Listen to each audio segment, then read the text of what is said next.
Chapitre 4.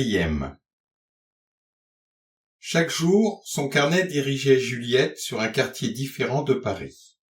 Ce n'était pas de sa part une rébellion contre l'étroite destinée réservée à chaque jeune fille. Au contraire, elle entendait vérifier tous ces possibles qui déplacent parfois tellement loin les bornes sur les bas-côtés de notre existence. Seul le sens de notre vie nous mène à la mort, toute marche en travers est infinie.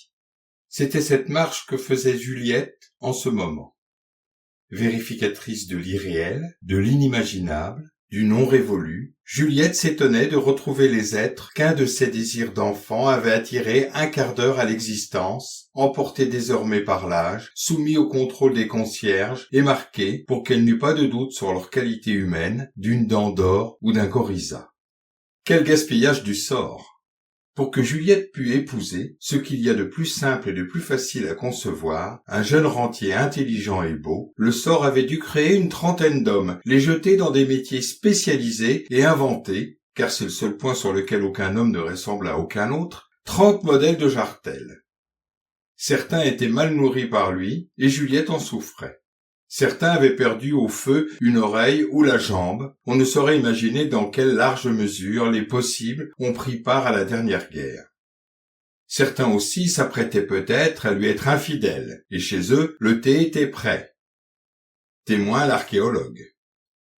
L'archéologue était Jean d'Odina, avec lequel elle avait déjeuné le jour de Pâques 1910 chez les Servants, à Aigues-Perces, et que Madame Servant avait guidé après le déjeuner jusqu'en sa propre chambre pour le consulter sur un trésor qui sonnait dans le plancher. Ce trésor était un sou, un simple sou du Chili, mais il leur avait fallu 1 heure pour l'extraire. Quand il redescendit, d'Odina avait le ventre plein de poussière, comme ceux qui s'unissent à la terre même, mais du fait qu'il avait refusé d'accepter le sou, qu'il avait rougi, l'avait accepté, rendu sonore, certains avaient deviné que ce sou était le prix de Madame Servant. Jamais jolie femme ne parut d'ailleurs plus heureuse de s'être donnée pour un sou.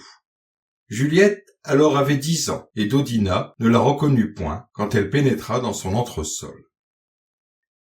Il habitait quai Malaquais, au-dessus de 2 antiquaires, et dans aucun humus de capitale et de civilisation archéologue n'aurait pu réussir fouille plus riche que Jean d'Odina en creusant simplement un trou dans son parquet. Il prit Juliette pour Mrs. Batts, la veuve assyro-chaldéenne de l'agent consulaire d'Angleterre à Ourmia, qui devait lui apporter cet après-midi-là un plat sassanide en or massif. Il réservait toutes ses facultés critiques pour le plat, qu'il avait déjà des motifs sentimentaux d'attribuer à l'âge de Dardachi et non à l'âge de Sapor, et il ne lui restait plus de perspicacité disponible pour lui permettre de voir que Juliette n'était pas née en Assyrie.